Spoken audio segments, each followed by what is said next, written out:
Cuando decimos que la iglesia es una familia, usamos todas esas expresiones y comparaciones para referirnos a todos los miembros de la congregación como hermanos y hermanas, puesto que creemos que todos hemos sido abrazados por el amor de nuestro Padre Celestial. Eso nos hace una familia de fe. Sin duda que eso es agradable a Dios. Y en varios pasajes de la Biblia se utiliza la metáfora de una familia, de la familia de Dios en diversas situaciones. La costumbre de llamarnos hermanos y hermanas entre nosotros es algo que la Biblia enseña, especialmente en el Nuevo Testamento. Ahí se habla de la familia como la familia de Dios. Pero ¿cuál es el punto? ¿A dónde vamos con esta introducción? Y es que la imagen de la familia no es tan perfecta como parece. Porque no todos hemos tenido una buena familia o una familia sana. Hay personas que cuando escuchan que Dios es como un padre hasta se emocionan y dan gracias a Dios porque tuvieron buenos padres. Sin embargo, hay muchas personas que no tuvieron esa dicha. Hay personas que fueron abandonadas por sus padres y uno les dice que Dios es como un padre y no significa nada porque no saben qué se siente tener uno. Hay otros que viven o vivieron aterrorizados por su padre o por su madre. Y si uno les dice, Dios te ama como un padre, no ha faltado quien responda, entonces Dios también va a abusar de mí. Con esto quiero decir que todo lo que decimos tiene poder, que las comparaciones que usamos no siempre son adecuadas y a veces causan efectos negativos. La iglesia primitiva tuvo la sabiduría de no utilizar el ejemplo de la familia como su principal metáfora. Por eso, al leer el Nuevo Testamento, vemos que el principal ejemplo para hablar de la iglesia es el de un cuerpo.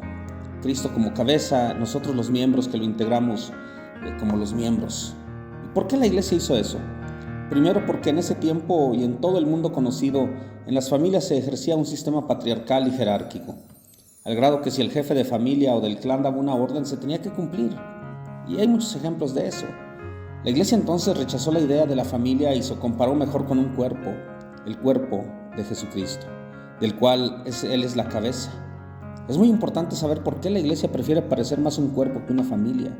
Y es muy llamativo que haya sido en las culturas griega y romana, porque ellos tenían el cuerpo como algo malo.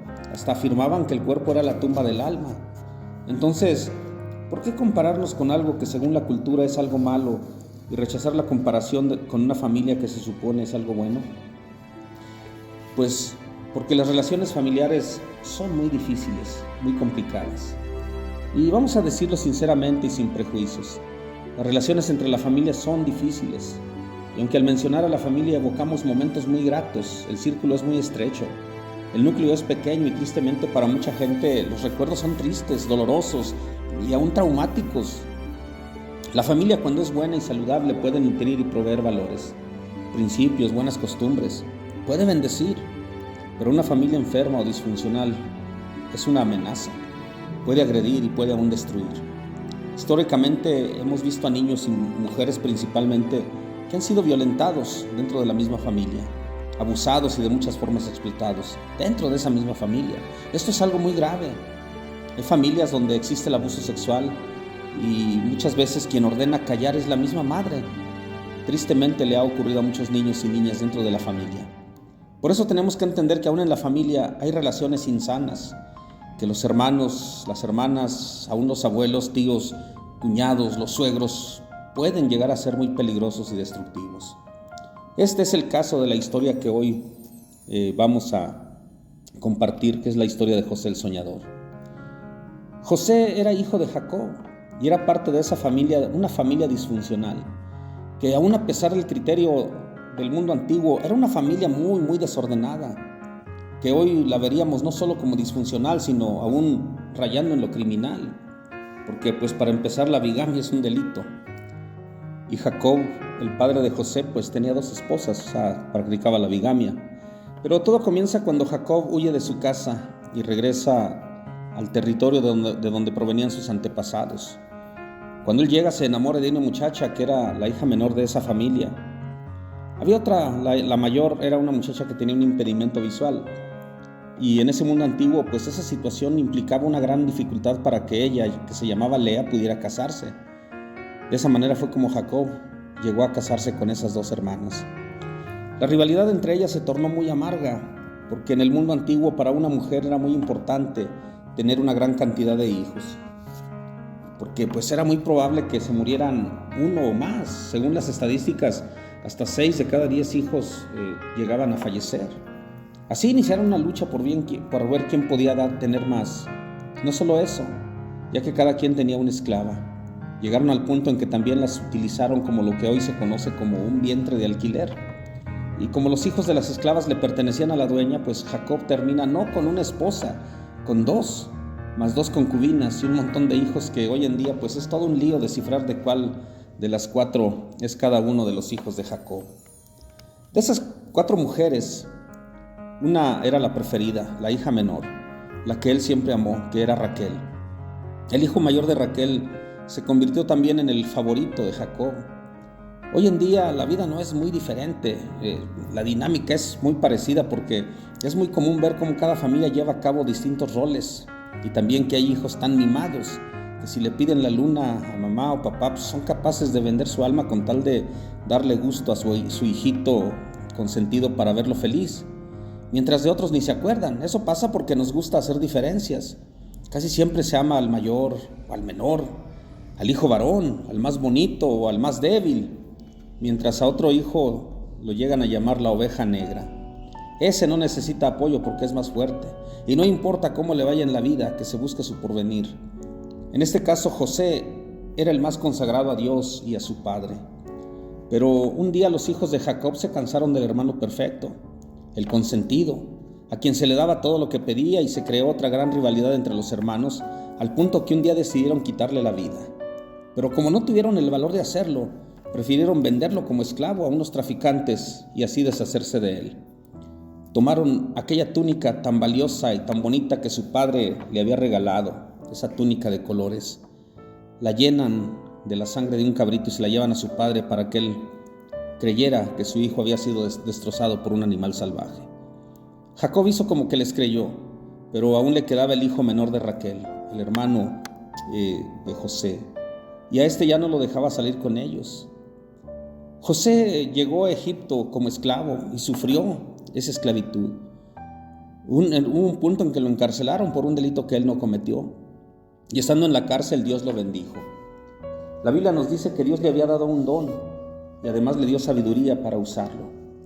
Él tuvo la oportunidad de interpretar los sueños del faraón y conseguir de esa manera un puesto político muy importante en Egipto. Lo nombraron el segundo hombre más importante de todo el mundo, el administrador de todas las reservas durante aquellos 7 años de vacas flacas. Se casó en Egipto, tuvo 2 hijos y ahora había alcanzado todo lo que uno puede decir que necesitaba para ser feliz y tener paz en su alma. Parecía que el pasado triste había quedado atrás. Pero sucede que si no hemos hecho lo correcto para cerrar el pasado, este vuelve para atormentarnos. Porque no basta con tratar de olvidar ni decir, no me volveré a acordar de eso que pasó. No, esos eventos se deben procesar de una manera correcta. Si es necesario, debemos buscar ayuda profesional. Debemos buscar la ayuda de Dios y llevar a cabo un proceso de sanidad. Porque los traumas, las heridas que cargamos son puertas que dan entrada a enfermedades, a complejos, a desequilibrios que no nos permiten crecer ni gozar de la vida como es la voluntad de Dios. El pasado vuelve a remover escombros, cenizas que aún están en algún rincón de nuestro corazón o en la memoria, o bien en el hígado, en el páncreas, en el cerebro, y etc. A partir de Génesis 41:53, todo cambia. Se cumple el sueño del faraón y viene esa hambruna, una terrible calamidad que azotó a todo el mundo, y llegó un momento en que llegan unos hombres desde Canaán a comprar alimentos a Egipto. De pronto José se encuentra cara a cara con sus hermanos. Es como si el destino los hubiera puesto a su merced. Imaginemos algo. José tenía ahora todo el poder para mandarlos desaparecer sin que nadie supiera en su tierra qué les pasó. José ya no era el mismo. Ya ni siquiera se llamaba José. Ahora hablaba otro idioma, usaba ropas finas. Se veía muy diferente a aquel muchacho a quienes ellos quisieron matar, a quien ellos desaparecieron vendiéndolo como esclavo. Ahora él tenía todo el poder en su mano, su palabra era la ley, y ahora estaba frente a sus hermanos que habían llegado como extranjeros casi a mendigar. Era la hora de la venganza, con la diferencia de que José ya no era el jovencito indefenso. Ahora era el segundo hombre más poderoso en todo el mundo. Y José comienza su venganza. Cuando ellos compran alimentos, les pone trampas a sus hermanos. Cuando ellos se iban con sus compras, mandó ponerles objetos de mucho valor entre los sacos de granos. Cuando ya iban de camino, mandaba a los soldados a detenerlos y a revisar sus costales para acusarlos y arrestarlos. Pero la intención de José no era vengarse de esa manera. Él más bien lo que quería era saber de su hermano menor, aquel Benjamín que Jacob no dejaba salir con los otros, no sea que desapareciera como hicieron desaparecer a José. Lo que José quería era ver a su hermano Benjamín. Y tanto estuvo asustándolos hasta que los obligó a ir a buscarlo, y para eso tomó a uno de los hermanos como rehén. Mientras los otros volvían a Canaán y ya por el camino descubren que el dinero que habían pagado iba ahí entre sus costales, se espantaron tanto. Pero el hambre los hizo volver a Egipto, pero ahora con Benjamín, el hermano menor. Aquí está lo más importante de la vida. José pudo realizar sus sueños, porque cuando uno vive una vida tormentosa puede pasar horas que se vuelven años deseando estar en esa posición y poder disponer de la venganza a placer. Nos pasamos muchas noches cavilando qué es lo que vamos a hacer cuando esté frente a uno de esas personas que nos hizo mucho daño. Ensayamos palabras que vamos a decir en ese momento, y ahora estaba ahí José de frente con quienes conspiraron para arruinarle la vida. José los podía matar, quedarse solo con su hermano menor. Pero José tomó la mejor decisión. Él prefirió la vida y no la muerte. Decidió perdonar y no vengarse. Y no fue tanto porque fuera bueno y generoso, fue porque él aún conservaba ciertos valores de fe que lo hicieron actuar así. José tuvo misericordia porque él creía en el Dios de la misericordia. Y José los salvó y les perdonó la vida porque creía en el Dios que salva y perdona. José mismo buscó reconciliarse con ellos porque él creía en el Dios de la reconciliación. Por eso mandó a todos los egipcios que salieran de la cámara para quedarse solo con sus hermanos. Los asusta terriblemente de nuevo al hablarles en su misma lengua y les dice: yo soy José, el que ustedes vendieron como esclavo. Y les dice algo mucho más sorprendente aún: no fueron ustedes, fue Dios quien me envió aquí. Ahora veamos cómo este hombre, a pesar de que tuvo que lidiar con una familia disfuncional, una familia donde había tanto odio, con tantos problemas, él interpreta y reinterpreta su vida y dice: no fueron ustedes, fue Dios quien me puso aquí, no para matar ni para vengarme. No me puso aquí para destruir, me puso aquí para salvar. José actuó con bondad porque él creía en el Dios de la bondad. Les preservó la vida porque él creía en el Dios de la vida. Una fe como la de José en ese Dios de la vida es lo que nos ayuda a nosotros a poder perdonar. Cuando creemos como José en el Dios de la vida podemos perdonar. Pero perdonar no significa negar lo que sucedió. Eso no funciona así. Eso sería caer en la negación. Perdonar es confrontar a las personas o al acto mismo y declarar: tú me heriste, cometiste esa fechoría en mi contra, pero yo te perdono en el nombre de Jesús. Porque el Dios de José es el mismo Dios a quien nosotros bendecimos y honramos con nuestros actos. Es el mismo Dios de la vida quien nos capacita para bendecir a los demás, aunque nos hayamos criado en una familia disfuncional, aunque esa familia disfuncional nos haya hecho tanto daño. Podemos perdonar y sobrevivir a esa clase de familias en el nombre de Jesús. Amén.